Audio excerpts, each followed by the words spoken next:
Welcome to the Brett Davis Podcast. Well, good evening, everybody. Nice to have you into the show or watching the show tonight.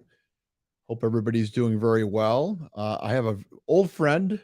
Actually, she's a young friend, but I've known her for a lot of years. I can't say you're an old friend because you're not old. Thank you. Kris Kluzac. Yep. She's with the company Enel X Way.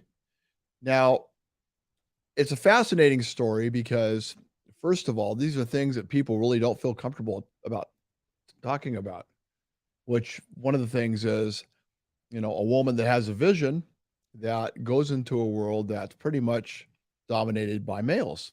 Yep. That's the first thing. Let's talk about Enel X Way, of course. Okay. Enel X Way is a company that was a branch off of our larger company, which is Enel. It's one of the largest utilities, if not the largest utility in the world. They're based in Italy. And they acquired a company I worked for starting 8 years ago that was a startup in Silicon Valley called eMotorWorks. And we made electric vehicle charging stations.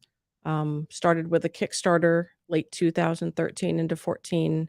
I joined in early 15 when they realized they needed people who could talk to customers. So wasn't really sure what I was going to do. And I had an electric car and I thought, well, we'll see what happens. And I'm still there 8 years later after acquisitions and people leaving the job, people coming and going. And yeah, so it's so now we make electric vehicle charging stations. We have branches that do battery storage, solar, wind. Wow. We cover You're based out of Italy. The company is based in Italy, and then we have a North American division.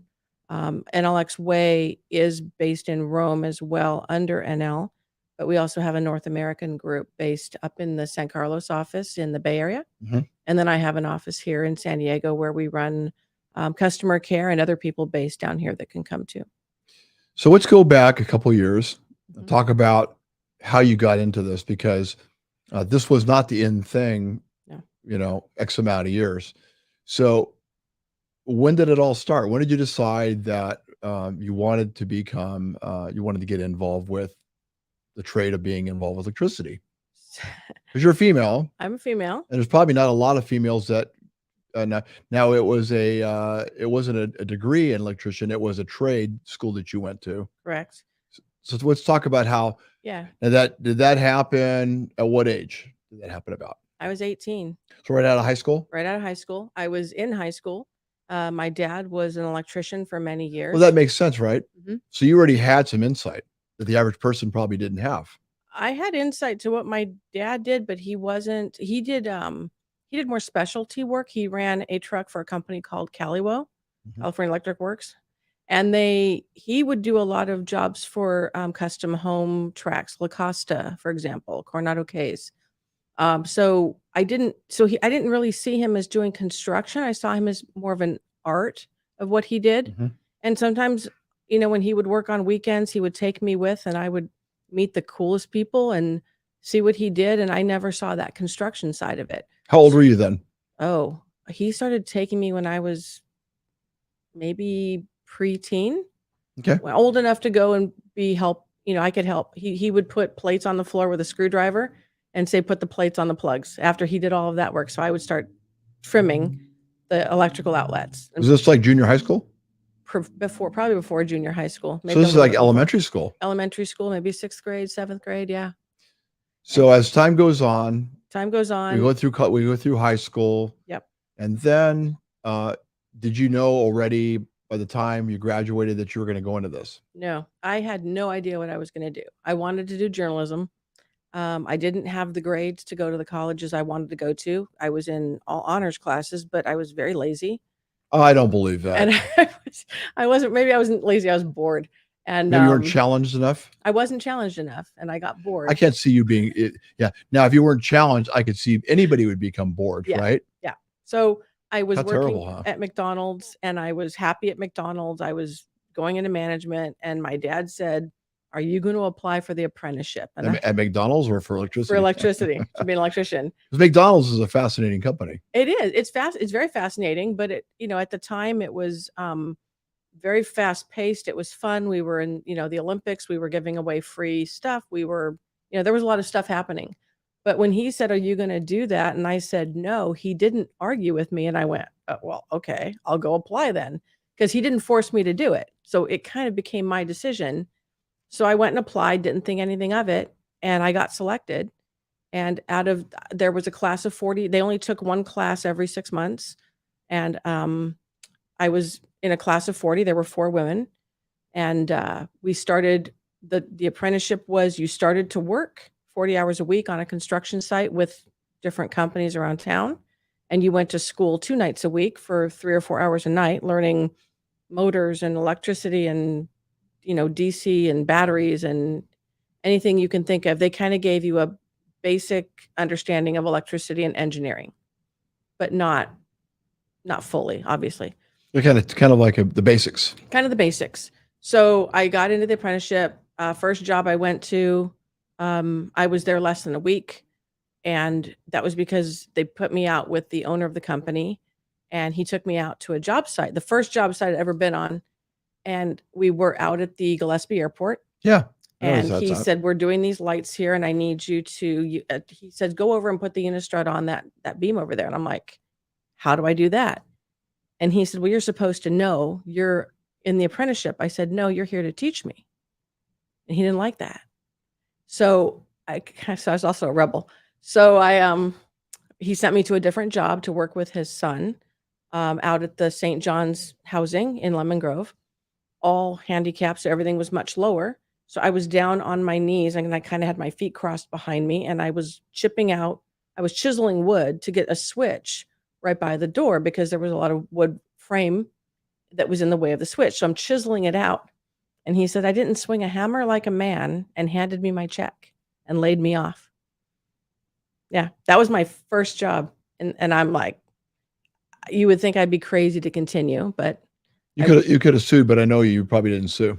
I didn't sue. And this went on for several years. Today that would be a slam dunk as far as a lawsuit.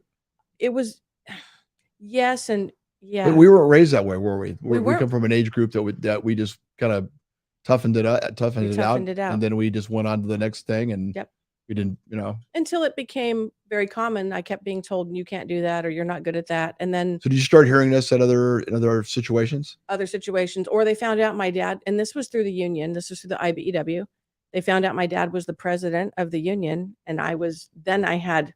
My father was the president of the union. So I was female, and my dad was president. So it was not a good situation at that point either. So when I was Isn't that called nepotism? No, because he didn't know I even applied. Well, but I mean, they knew the name. Yeah, but it's kind of like a fine line. But yeah. So what was the percentage of males working in that industry at that time? At that time, there was probably less than 2% women to men. It's probably 1%, I bet. It might have been 1%. I mean, there was, when I would go onto a job site, I was working out at the La Jolla Marriott was one of the jobs I worked at. Oh. That was a great job. The company there was great. I had no issues there. But and it was Baker Electric, which are still around today. Sure they are. Yeah, we did there were 2 other females on the job. One was a plumber, and one was worked for A.O. Reed. Yeah. The mechanical contractor. Still around too, right? Yep. So at this point you're learning your craft, you're doing, you're learning on the job. When did the thought of alternative ways of cars and things like that come into your mind? They did not till much later in life. By the time I had done that, the job thing and back and forth enough, I finally just kind of gave up and went into retail and did Home Depot. Frustration. And then is that why your husband was in the back laughing? Probably. Well, no, he was.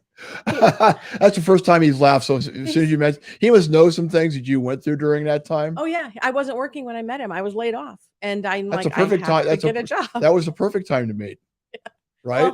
Because sure. He really loved you as you were, and he was. I mean, he accepted you, and that says a lot about his character. He did, and he was also, being in the military and going later on and having a child. I'm like, I really want to raise our daughter. Do I have to work? And he said no. So because he did that, I took that's a great story. See, I took the next 18 years off, and that gave me a lot of time to figure out do I really want to do anything? I didn't have to.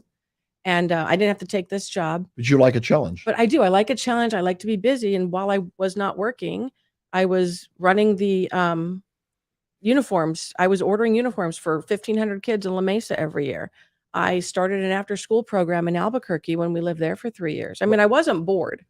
You started an after-school program, which was what, like athletics, It was homework for tutoring, things like that?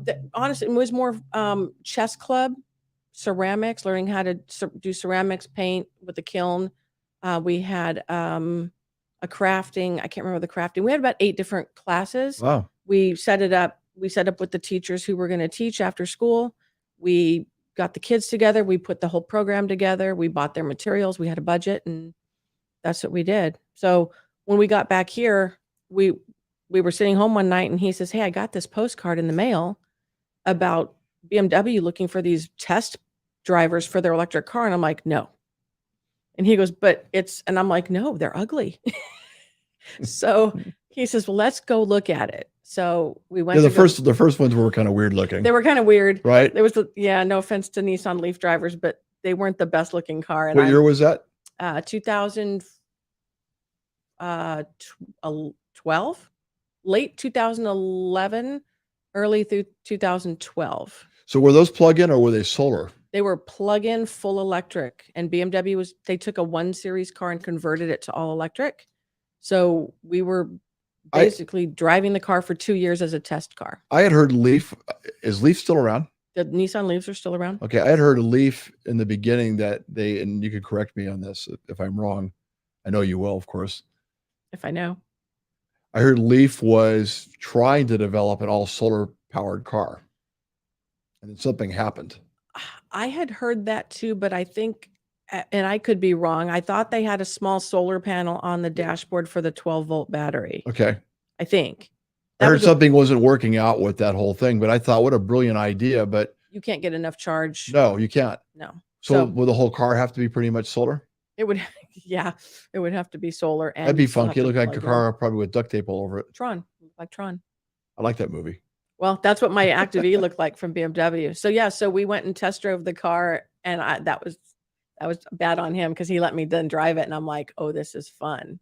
So we decided to do the test, and while we were doing that, there was a Facebook group for us because we didn't know how the car worked. We didn't know details. BMW didn't really tell us. They're like, just drive it, and we will collect data. So we had a Facebook group where we would go, hey, this happened, and they're like, oh, get out of the car, lock the doors, jump up and down 3 times, run in a circle, and then turn it back on and it'll work. And sure enough, it was like resetting your computer. So from this group, one of the guys in the group said, hey, my friend is building these charging stations and he really needs someone to help talk to people because he won't answer his phone. And I said, I really don't want a job, but I will talk to him. So we met at the Formula E, the first one that year in Long Beach. And we had conversations about all kinds of things, how his product, how the juice box worked, how he was trying to work with utilities in California, electricity, everything you can imagine. And the next day he says, do you want to do this? And I said, do what? And he said, I don't know. We'll figure it out. And that was 8 years ago.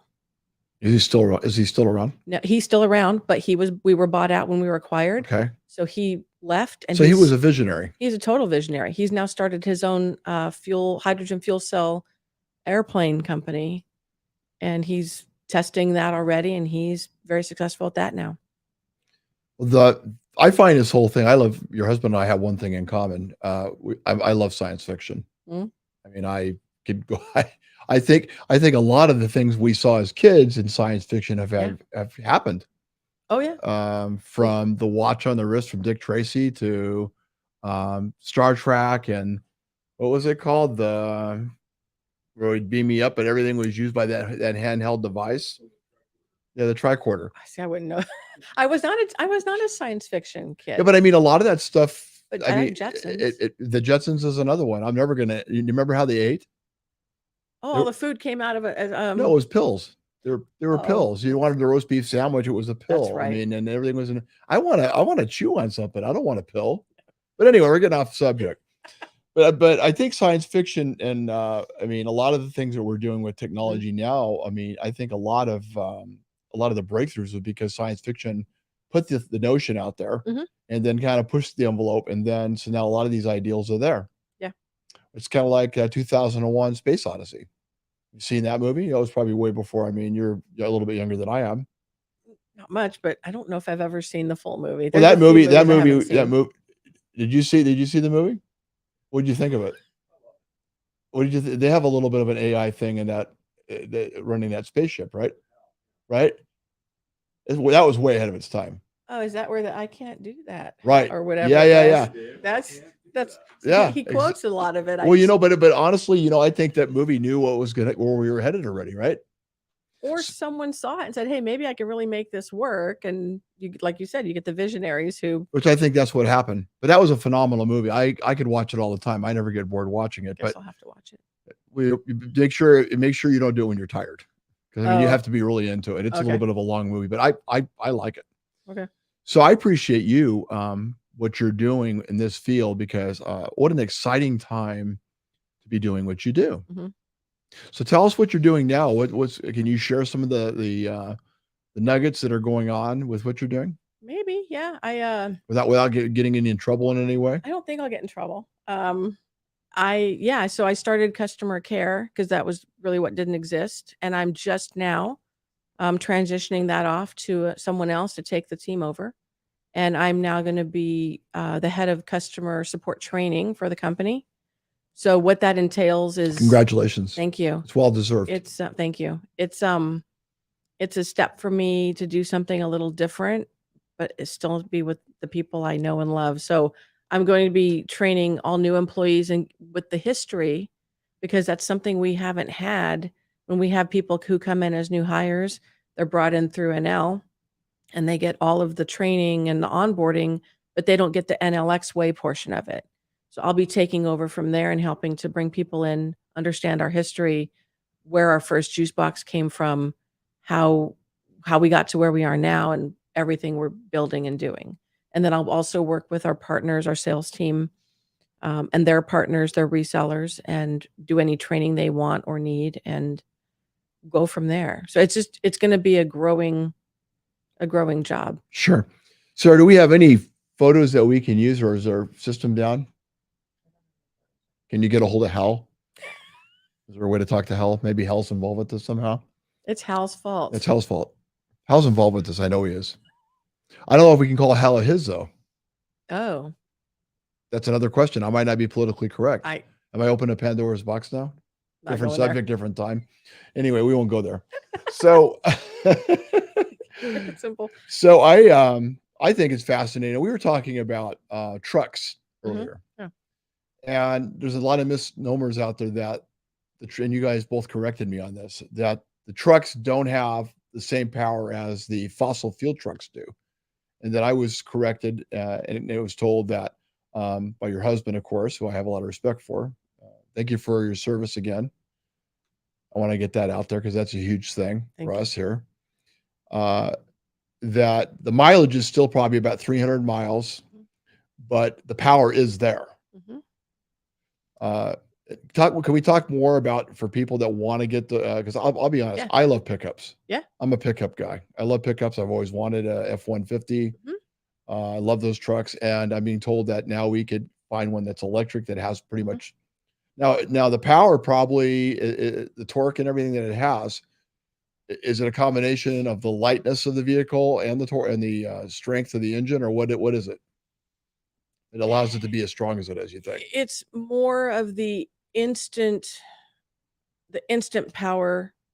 I can't remember the exact term for it, but instant power. So it's unlike a gas vehicle, right? When you pass the pedal, it kind of revs itself up and gets going. When you press the pedal on an electric vehicle, you launch. It's like I can say it's a lot like being on an airplane for takeoff. There's no shifting, or a race car with no shifting. It's just you press it and it goes. That's why cars like Tesla are doing, and I'm not going to quote the exact, because I'll hear about it or you'll hear about it. But I hear stuff all the time. They can do 0 to 60 in under 4 seconds. In a gas car, that was unheard of unless you had a lot of money into a race car. Sure. Well, the technology, Mr. Musk has done a lot. Yeah, but progressed that industry, hasn't he? Oh yeah, Yeah. He's rocked the boat a lot too. You might not know this, but when we first had the Active-E, the test car, my daughter was doing lifeguard camp at the beach, and we were up in La Jolla, and there was a Tesla right next to me. And I'm like, man, how many people don't realize there's 2 electric vehicles right next to them? Well, there was also a Chevy Volt there. Mhm. And I had just heard that Chevy Volt was canceling that car. They were ending production of it. Really? Tesla came out, got and Leaf, and they got electric vehicles going again. Chevy Volt didn't stop. They didn't stop until probably this last year within the last 2 years. So it actually took a car that was not doing anything and helped other electric vehicles because not everybody could get a Tesla. So, but it promoted the whole EV idea to people. Sure. And then other manufacturers benefited from it. So let me be a little paranoid here because it's a question, and we kind of brushed on this earlier before the show. I have a car that Ford Fusion, which I understand that they're not going to make that car after this year. I heard this is the last year. I don't know if that's true, where it's gas and electric. I fear having an all electric vehicle. I just do, because I'm afraid I'm going to get stranded somewhere and I'm not going to have a charging system. I'm hearing that from other people too. But the technology in the beginning for anything is always a challenge. Yep. Because it takes time sometimes to catch up with the vision, right? Yep. So what would you tell people out there that are like me, that are afraid to get an all electric vehicle? So that was my fear when we went and looked at the car. I said, it only has 98 miles of range. I'm driving the daughter to soccer and I'm driving 78 miles round trip. What's going to happen when I'm on the freeway in bumper to bumper traffic? Right. The reality is you don't use any electricity when you're sitting in bumper to bumper traffic. Really? So it's almost the opposite. Oh, that's right. A That's gas right. Yeah. car. Yeah. Yeah. So it actually does better in traffic and in city than it does on the highway, whereas a gas car does better on the highway in a lot of cases because of the drag and using the electricity. So the faster you go, the more electricity you use, the faster your battery drains. Okay. So for people like you, my first question, and this is what I started doing with our customers, they'd call in and they're like, hey, I saw your product. I just got this car at the dealership. I have no idea what I'm doing. I just told I got a rebate and they talked me into it. What do I need? Or what do I need to know? First thing you want to look at is how many miles a day do you drive? A lot of people freak out because that electric vehicle only gets 150 miles or 200 or even 300 miles. But in reality, you're not driving that many miles a day. You might be on a high day driving 100. The average when they did our test was 40 miles a day on average. Yes, you're going to have some higher days and you're going to have some lower days, but on average, that's what most people drive. Okay. If you're driving in an electric vehicle that gets 200 to 300 miles of range, you have no worries now. Unless you're going like maybe on a long trip somewhere. Yeah, if you're taking a long trip, then you plan it out. There's a couple of planners called a better route, or I think it's called a better route. I'd have to look that one up. Plug Share. There's different things you can look, and even the Rivian truck has a map on it, so you can plan out where you're going to stop if you want to go further. So I tell people, don't be afraid, because if you have electricity at home, you can still plug in and charge overnight on a regular 110 outlet. You don't have to have the big charger. Our charger will work on 110 volts as well. But if you have that dryer outlet in your garage, or you can have the capability to install a 50 amp circuit, that's really the max you would need at home to be able to do a full charge if you're driving 200 miles a day. Okay. So the other question is with the charging, and we know that electricity prices are skyrocketing, especially in California and Southern California.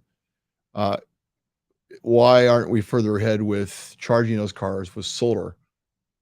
Is it possible to use more solar for charging? It is. One of the things you will probably find is that, and I'm no expert, but what we find with our customers is a majority of them have solar at their home. We have solar on our house. So we're using solar during the day. We're banking it. I will actually do the opposite. I'll charge in the middle of the day because I'm not pulling off the grid to charge my car. We're producing that with our solar system. So if we are, I'm pulling very little off the grid.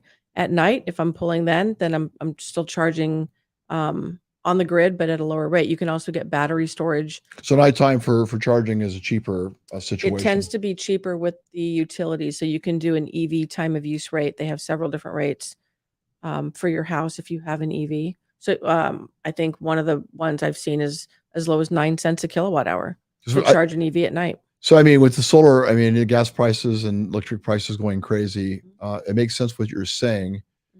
The solar, how effective is it being utilized by people in Southern California, you think?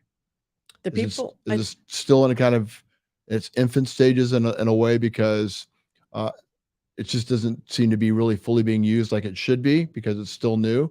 But with electric prices going up, I think people are going to gravitate towards more solar, correct? I think you're right. And I think a lot of people will, I think a lot of people will see the gas prices going up and jump to do the solar before understanding all of the things they can do with the solar. So maybe they don't size their system big enough for thinking about, maybe they don't have one electric, or maybe they only have one electric vehicle, but when you get one, maybe you're going to have a second one. They don't plan for that. So I think a lot of people are trying to jump before they fully understand what they can gain with solar. Because I think if you do the homework and look at what you're using for electricity, you can size your solar system correctly where you really don't have to pay hardly anything for that electricity if you do it. Wasn't there, did it pass already? Isn't there like a cutoff time for tax purposes for solar? Is it in April something? There's net metering 3.0 that's, I think, starting now. There was like for tax purposes, there was a cutoff time to be able to write solar off in some way. There was a date. That's what I've been being told by certain people in government, but what do you know? You can't really always. I don't remember. No, I don't remember. I haven't paid much attention to that. But you're happy with your solar system? Yeah, I'm happy with ours. Yeah. Okay. We've only had to pay gas bills, which has been crazy lately. But yeah, So what do you average a month on your bill, if you don't mind me asking, like a basic average? Electric bill? Yeah. We have a credit. We've had a credit, I think. So you're putting power back into SDG&E or Edison. I believe SDG&E, yeah. Okay. And we've had a credit running for many years. We've had the system for 9 years. Now here's another question. This is a science fiction question now. So anybody out there, this is science fiction. This is not saying it's going to happen. It's just hypothetically, it is a question. So please don't give me one of those emails or call me in some way, getting upset with me and say I'm trying to cause a problem. It's just a question. Our grid is outdated. It has been for a long time. At any time, it can go down, and may go down for a long time if it goes down. One thing is, and I'm not going to ask you why we haven't done anything about that. That's to me, it's a very serious thing. What happens if the grid goes down and you can't power your car? That's interesting. I haven't had that happen. No, it hasn't happened, but I'm saying, but because the grid is outdated, there's a potential challenge that it could happen, right? Oh, it has happened. So when for like months, we're talking like months. Oh, months would be, yeah, you'd kind of be stuck. I mean, there are ways to generate power. You could put solar up and. But you're going to say rub two sticks together? No, you rub. Yeah, or build your own gas station. Right. Yeah, I mean, for electricity, it's a little different, but I had friends that went in New Jersey during the active E days that went through the big hurricane over there, and power was down for days. But the first thing that came up were the homes, not the gas stations. So they were driving around in their electric vehicles before people could get gas for their cars. So. But the whole grid of the whole United States wasn't down. No, it was not. No, it didn't. No. So they had to be generating that power from where? Probably. I don't know. I mean, I didn't pay attention to it then, but they had power at their home. So that when the grid started coming back up, the homes in the neighborhoods came up before the infrastructure of the gas stations. So that's all I know. They were getting that power from somewhere, though. So my question is, if the whole, let's say it's a domino effect. And again, this is science fiction. I'm not doomsdaying here. This isn't a conspiracy thing. So please don't give me a hard time. Give me a hard time. To hell with it. If you want to do it, go ahead. I'm just curious because if everything goes down, if everything goes down, we're all screwed anyway. It's not going to matter if you have a gas car, electric car. I mean, because gas is pretty much run on you have to have electricity electric system, to pump right? gas. It's not like the old days. You didn't need electricity in the old days to get correct. gas. Now you do. Now you do. Correct. So do you think here's another question, because horse and buggy bartering system? I'll wash your windows if you clean my house today. There you go. So let's say that I was going somewhere with this and you threw me for a loop. Sorry. It's all right. Let's say that we end up having a situation where do you think gasoline should go away? Is there anything that fossil fuel?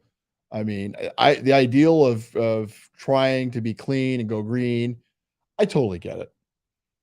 But do you think it's causing a problem or a challenge down the road to be able to say we don't need fossil fuel at all?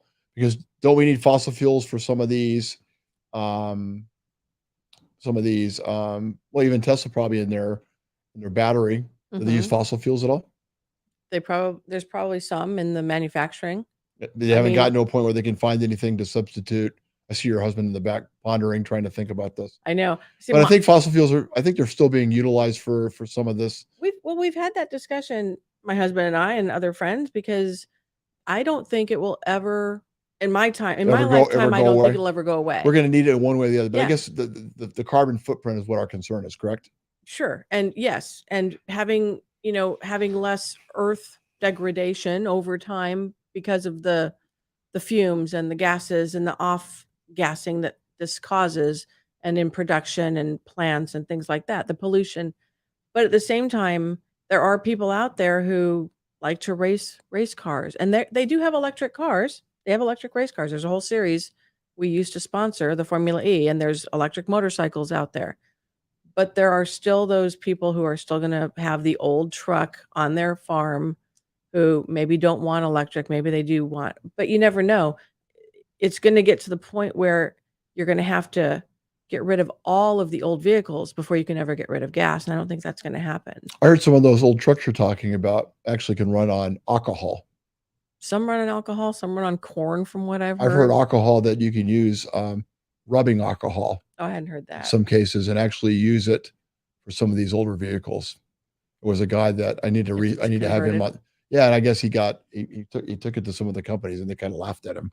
Well, but it worked. If it works, it works. I mean, I'm sure It was like a hospital, but you're like somebody's driving by, you smell like you're in a hospital because of the alcohol, the fumes. Yeah, no, I don't know. I still think that gas will still be around for some time. Maybe not in the same capacity that we have it now. Right. And it will be a lot less. We have a question. Somebody said, is that Yulissa 2K? Is that correct? Says, love driving electric, solar to batteries for storage, then an inverter to charge the car. No grid, no problem. There you go. I knew someone out there was smart enough to. Now, did you pay this person to send the question? Nope, don't know her. Yulissa, I don't know. So Yulissa, I appreciate the question, and Kris does too, I'm sure. So thank you for that information. And if you have any other questions, please, or you know of anybody, please send us a message. We're almost done with the interview. What for you is, other than the fact you're a pioneer in a lot of ways, being the female that you were to go into a male-dominated industry, that's very ballsy and very, I would say, fearless. Yeah. So I respect that, and I respect it a lot. Thank you for what you're doing. What is also the buy-in, the passion for the industry that you're in? What is it about it that you find fascinating? I'm a lifelong learner. I like a challenge, as you know. That's why you married your husband. That's why I married my husband. Yep. And boy, that was, yeah, I had no idea what I was in for challenges. But yeah, it's fun. It was something that I really needed at that point in my life, when I didn't understand, we got our first charging station, and I didn't understand how it worked. Even as an electrician, I just didn't understand how it worked. And then they shipped me one of our juice boxes right after I started. And I said, I'm trying to help people connect to their box to the internet. I don't understand how that works. Send me one. And so I had them mail me one, ship me a box so I could learn how to use it. And it's just, for me, it's just been a learning progression. I didn't go to college. I did the trade school. I was told I couldn't do stuff. I pivoted, and I just feel like it's just become fun, and I'm always learning from it. And the people are great too. The people I'm around. So the industry looks great. Looks like Mhm. that we're going. I hear a lot of the automobile companies are really gearing up for. I heard even Volkswagen has put billions of dollars into this new program. Mhm. Heard $2 billion plus Mhm. that they're putting into this whole electric thing. Yep. Volkswagen is responsible actually for the Electrify America stations. That was part of their penance for their diesel problems. Mm-hmm. Dieselgate, I think they called it. Dieselgate. And and that's kind of the ironic part is if it weren't for Enron and for Volkswagen having the diesel problems, we wouldn't have part of the infrastructure we have now because all of the fast charging stations built in 13 and 14 in California and Texas, mostly California, that was Enron's penance was they had to put 200 stations in the state. And that was part of the first infrastructure for fast charging for EVs. Sounds like Enron's karma. It was definitely. Brett, will you please be quiet and get off the air? Oh no, she sounds like a pioneer in a skirt. Pioneer in a skirt. Yeah. So that's funny. There was Well, there's men that So- men that are wearing skirts now too, There- Ulysses. And I mean, I don't know if we can there say are. a woman in a skirt, but So no, there are, but that's interesting. My husband dragged me because I didn't know what I was going in for. He dragged me to an event with the Data Science Alliance here in San Diego, and their main philosophy is gathering responsible data. So I went. He goes, "You want to go watch a film about women in tech?" And I said, "Oh, that just sounds so is it exciting." a documentary? Sort of, yes. But turns out Pioneers in Skirts was a film made by a female director who faced the same challenges. She was told no, she couldn't do it. She pivoted. She made her own movie about, and she followed a teenage group building robots through until they were in, I believe, just pre-college. And she happened to pick this group they ended up winning this huge tournament against boys at the end of her documentary, but she didn't know that when she started filming it. But Pioneers in Skirts is really it's a great documentary that talks about women who have gone through So he everything I knows. have. So he knows what he's talking about. Well, I think Ulysses is male or female, or it doesn't really matter. But so Pyron in a skirt, apparently he's or she's seen the movie. Yeah, I would say so if that's because that's what that comes to mind. Yeah. Ulysses, I appreciate your questions, and any ideas for future shows, please let us know. Well, how would you want to end this interview? What would you want other women out there that are thinking about going into a trade? What would you tell them? Follow your heart and do what you want to do, even if they tell you no and you feel like, okay, I'm going to try something else. Maybe eventually you will find where you fit and what you want to do. But if what they're telling you no to is really what you want to do, find another path and keep doing it because you'll get there. And, I can go tell someone I can't do it. Older, like you said, we've been in high school a few years ago. I never said you were older. So don't put words in my mouth. No, I'm not a robot. I'm actually younger than you. No, with arthritis and everything else at our age, my age. I'm not gonna say your age. My age, I can't do the work I used to, but I can definitely teach people how to do it. So I still find that passion. And even if someone tells you can't do the work, you can either teach it, inspect it, or figure out another way to do it. One other question. That's a good response, by the way. Why is our country so behind supporting the trade industry? And I might get I might get hit for that. You might. Because I think there's things that are being done, but not everybody's meant to go to college. Correct. But for a long time, the message to high school kids was you are meant to go to college. Well, I remember when we were in high school that was a big deal. Where are you going to college? Exactly. Nobody ever said why when are you going to trade school? No. What trade school are you going to? No, and I think the problem is the schools talk it down and they say, well, you can't be successful, you can't make money. You only make money if you go to college and get a degree and then work in that degree. And that's not true. You don't have to go to college because something about life teaches you what you need to do, and you can't get that in college.